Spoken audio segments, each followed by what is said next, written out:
Guys, we're back with another full hour of the Screen Team right here on KWOC. We're getting things started with an old classic for you, and to help us with the review, we've got Mr. Matt Whitworth. Matt, it's good to see you. Thanks for being on the show. Hey, it's always a pleasure. Thanks for having me. We're going to do an old Humphrey Bogart film called Sahara, and this is a film that I believe Matt has never seen before. No, it's not. Bogart's one of my favorite actors, and I jumped at this one because I had never seen this. He's awesome. He's cool. He's the best. And this is a World War II movie. We're setting the scene, and the scene is Africa, World War II. We've got the Allied forces, the British, the Americans. They're not doing so good. The German forces are kind of pinning them up against a wall, kind of surrounding them a little bit in the desert, and that's where we first meet Humphrey Bogart and his crew of soldiers, and they've got. Their crew has kind of been dwindled down a little bit. Yeah, they've been separated from their unit, and they're fighting a battle in, it's the Battle of Gazla is what Wikipedia says it's most likely based off of.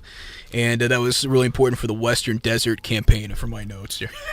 But, during World War II. And this movie, it's a Last Stand movie, which is always a cool subgenre of any war action thriller. And they are basically holed up by the end of it. It all comes to a head when they're stationed at a part that has some water. They bluff to the Germans, saying that we've got tons of water, we're swimming in it, we're taking baths all the time, which they actually do at one point in the movie. And they say, you surrender, we'll give you a gallon of water per gun you surrender, or however much it is, a pint per gun. Right. And so the Germans, it's a battle of wills at this point. And some of the other stragglers they picked up along the way, they have some British soldiers, some friends, French soldier, and they also have some enemies as well. One was an Italian soldier that they aren't so sure about. They, out of the goodness of their heart, brought him along. Then they also shoot down a German fighter pilot. For a guy that has an Iron Cross, he got shut down kind of easily by a tank that was fairly immobile. But it's whatever, and they're not as sure about either one of them, and so there's potential for treachery and betrayal. And it's a fantastic action film that was shot in I believe it was the Sahara Desert in California, and they actually used a lot of American legitimate. Warcraft pieces, airplanes and the tanks and everything they just painted over the ones that were for the Nazi party to make it look more German. But I think anybody with a keen eye for history would probably notice that. I didn't, but I watched it with Dad, and he was like, "Well, that's genuine, but it's not true to the Germans at the time." That's awesome. Where are they going to get that in World War II? You know what I mean? To fly it out to California, I think they had bigger fish to fry. But it was really cool. And one of the cool backstories for this one is one of the actors that was playing German, not to give too much away, but he gets into a fight with one of the American characters in the movie. And so he pins his head down into the sand to suffocate him. And in real life, he was actually pinning his head down into the sand. Oh, goodness. And the actor was talking about it in the story, and it was such an impassioned scene. Yeah. Because it was in one of the battle scenes, and one of the many. And the director had to call cut, otherwise he would have died, because he just forgot. He was just so impassioned. The actor that was playing the American was holding him down for so long, and he was like, "Well, that would have been the end of me."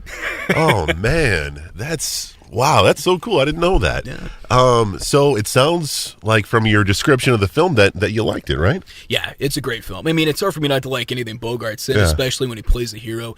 I have purposely not seen The Caine Mutiny for that reason, that I can't watch a movie where Bogart is the bad guy in some form or fashion.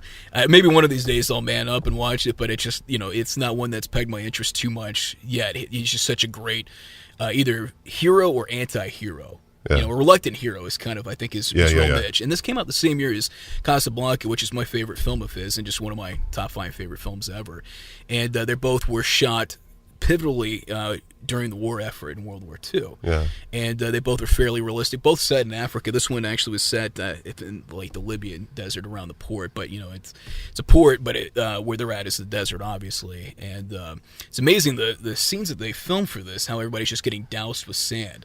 And I guess they had large fans to blow on that, so that it wouldn't be too disruptive. You can't just wait for a good gust of wind to come through the sand. So it's really cool to see the kind of guerrilla filmmaking that they had to use back then. Yeah, I've seen this film several times. I love it. I love the aspect of 12 guys taking taking down 500 Germans. I always thought that was cool. You know, it's kind of like playing with your army men, and you've got like a whole bunch of them over here. You got 5 of your guys, and you take them down.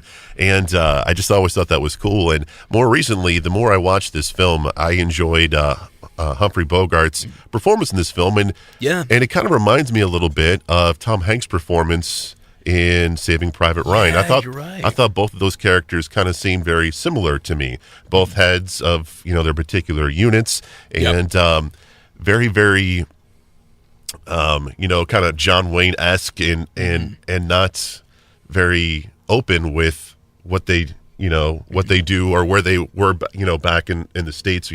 Very because Tom Hanks was very like he didn't tell what he was until the very end of the film, being a teacher, and Humphrey Bogart was also kept things close to the chest in this film as well. I don't know why, but I just always kind of saw those two characters as being very similar. Yeah, they're very devoted to their mission. Yeah. And they want to keep their personal lives separate from their work lives. So I think that's a good correlation to draw with it. I think he was a lot nicer than Tom Hanks' character.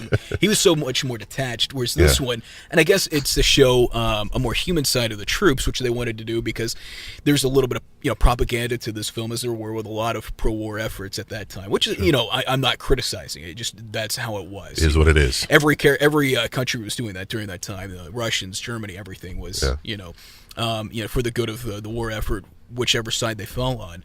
And so I think that's probably why he was more, for me at least, more relatable, at least nicer, more likable on paper at least. Yeah. But it's hard to dislike Tom Hanks or Humphrey Bogart. They're both just so lovable.